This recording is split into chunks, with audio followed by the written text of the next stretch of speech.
Thank you, Madam Chair. The first item is the minutes of this committee's meeting held Monday, May 10th, and recommendations to approve those minutes. So moved. Second. All in favor? Opposed? Carried. Next item, please. Next item, item 2, concerns the consideration of the authorization of an issuance of a development permit for a car wash and oil change center at 858 Westwood Street. The staff recommendation is that council approve the signing and sealing of this permit. So moved. I'll second. I have questions. I have a question too. Okay, should I go first? Okay. Go right ahead. This is the old Jup Motor site, right? Yep. Okay. So have all the, we haven't had any complaints from, we had a while ago, we had some people from behind this in the residences. Are all their issues answered pretty well? Madam Chair, I got a few comments, but perhaps Erica, Tiffany could add as well. No, this is just the development permit today. I understand. It had gone to the rezoning. I think we had got some correspondence in connection with that rezoning. Yeah. Went to the public hearing. I don't think there was any issues. So. No, but I've heard from some people in the last little while on my little cell phone here, so I assume that you've heard nothing more then. Erica, if you've... No? I haven't heard anything. I need to double check with the file manager who's not here yet. But I'm pretty sure that there have been no additional comments from the neighbors. Okay, that's all I need to know. Thank you. Councillor Reamer? Thank you. Just a quick question.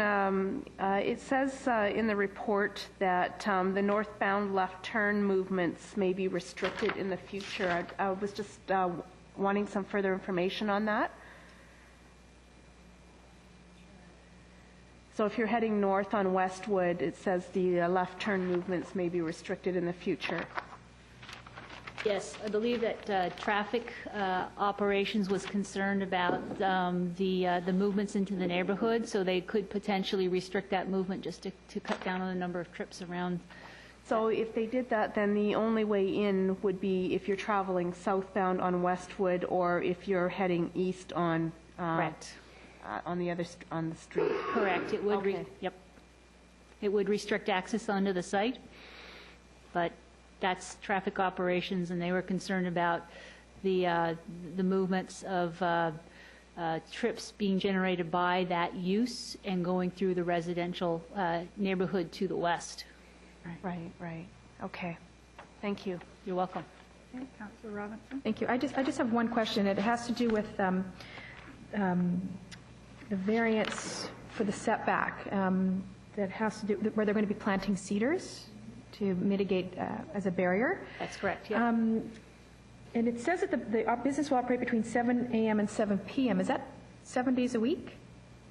The proponent is in the audience, so perhaps he would be better capable of answering that question in terms of his business operations. Thank you. You're welcome. I am a little concerned about that setback. Okay, would the proponent come forward, please?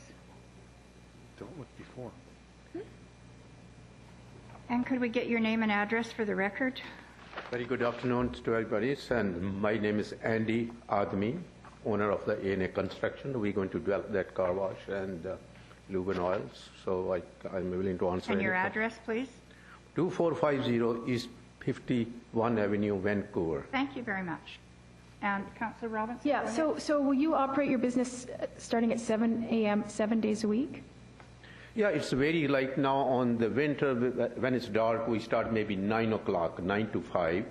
Like now, if the weather is good, it's hard on the summer, maybe 8 to, what time will you start over there, 8 o'clock now? Right now we're 9 to 7. 9 Okay. to 7, Okay. no, on the summer. My concern actually has to do with the landscape requirement adjacent to the land. There's supposed to be a 3-meter wide landscape strip, and you want to make it much more narrow. And so my concern is that unless there's a really good buffer, we're going to hear about it if you're starting up at 7 o'clock on a Sunday morning. No, we never. That's it's just, I just wanted to make sure that isn't the case. Okay, thank you. Thank you. Through to Mr. McIntyre. Why then will we give them 7 to 7 if they're not going to open at 7? Can we change it 9 to 7? Because I think that's a big that's something big with the neighbors. Thank you, Madam Chair. Let us just check with the file manager who dealt most directly with the applicant.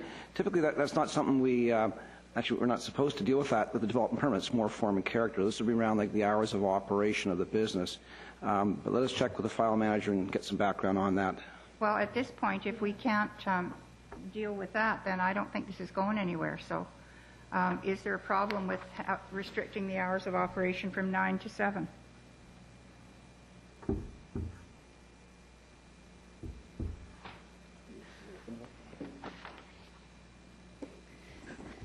Madam Chair, just to respond to that question, there is a restrictive covenant that where we did through the rezoning process restrict the number and types of uses on the site.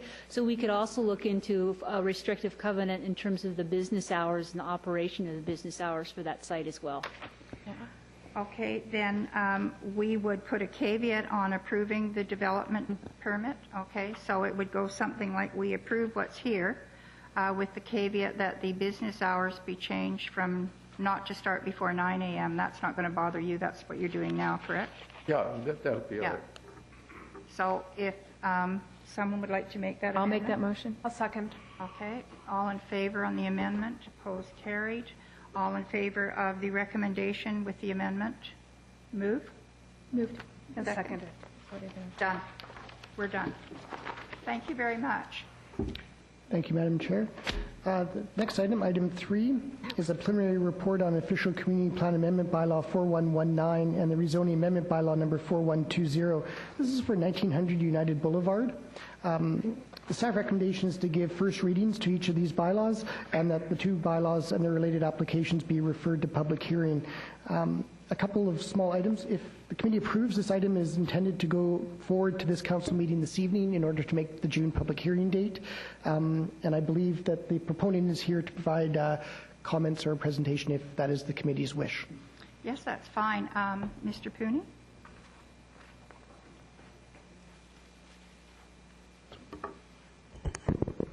Just before you start your presentation, I don't know if anyone else has anything. My only concern with this whole property, and I love what's going in, is that there be no access and egress off United Boulevard because of the North Perimeter Connection Road. That's going to be a biggie. So I know you would have taken that into consideration. So I know we're doing this sort of in a hurry without the transportation report because we want to get it to June. So just so you know that. Okay. Thanks. Okay. Thank you. Thank you, Madam Chair. Perhaps I'll get to some of that a little bit later in my presentation. I just want to introduce, Mr. Peter Toigo and Wayne Fager from Fager Architecture, who's been the lead architect on the project, are also here as well to perhaps answer any questions if needed. So I just want to talk a bit about the rezoning for Triple O's on United Boulevard, and the presentation is going to focus in on just some of the area context, the policy context for restaurants and industrial areas, and some of the work that we had to do in conjunction with the rezoning application. So some or all of you may know about White Spot and Triple O's and the history of the company. It's got a great reputation in BC. The company was founded by Nat Bailey. It's been around for about 80 years. So it's been a good experience for our team, made up of Fager, Brooke, and Bunt, to be working on this, in particular with Mr. Toigo, whose family's had great roots in our community. And what they wanted to do was find a way to expand their business in Coquitlam, and this was a site that they had identified. A bit of the area context. So as far as the rezoning application goes, the site's located in the northeast corner of the Home Depot parking lot, right on United Boulevard. The area identified in orange.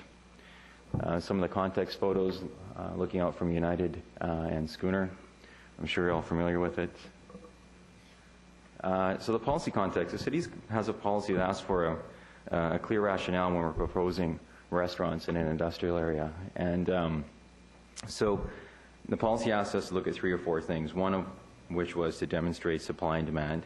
The other one was the location criteria and a design that wouldn't encroach on industrial uses. So when you look at the site, you might think from a land use perspective, how difficult is it to be should a process like this be? It's just a triple O in the parking lot of Home Depot. But it's a good reason that the city had put this policy together, and it's to take a responsible land use planning approach. And we wanted to show that we're responding to that city policy.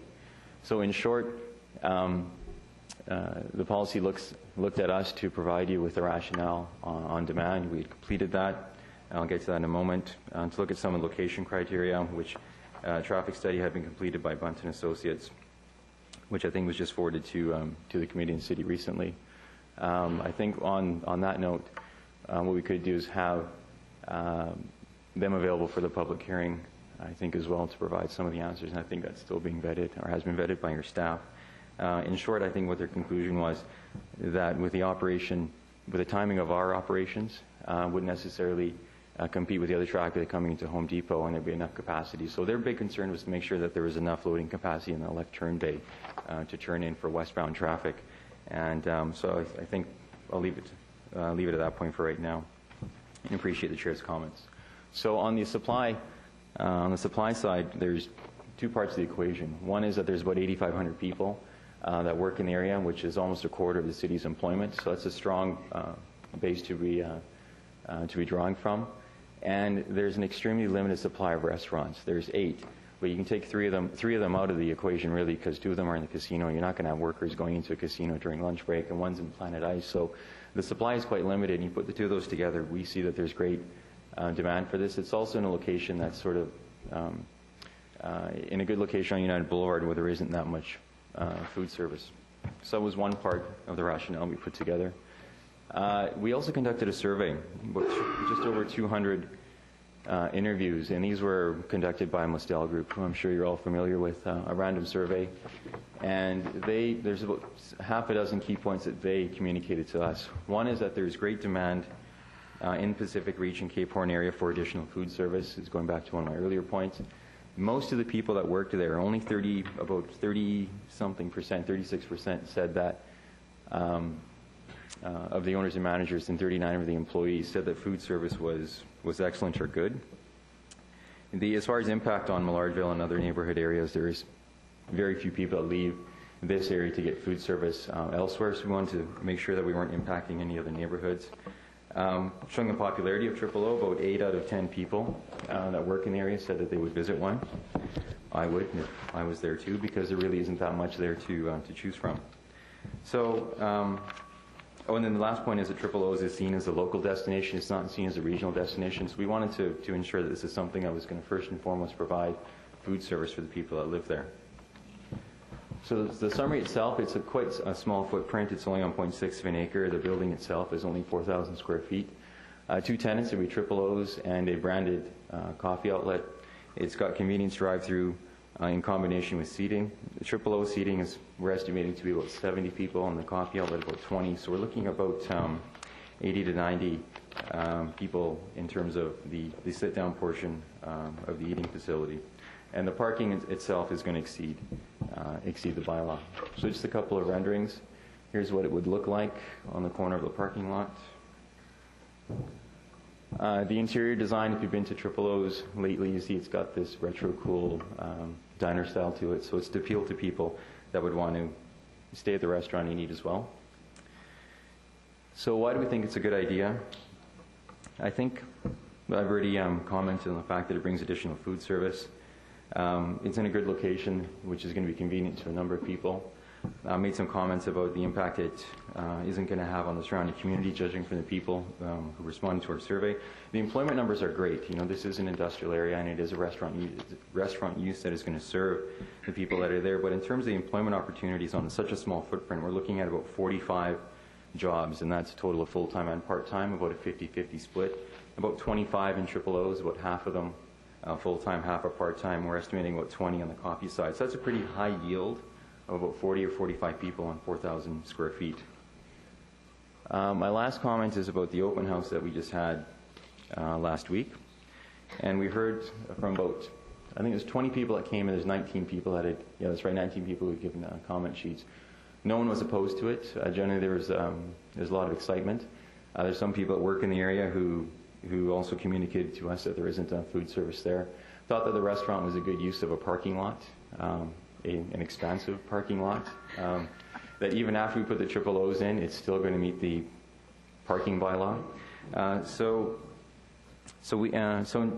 in short, I guess that people probably know about the White Spot family and the type of employer they are. It's a family restaurant. It's a family operation, and I have fond memories of White Spot as a kid.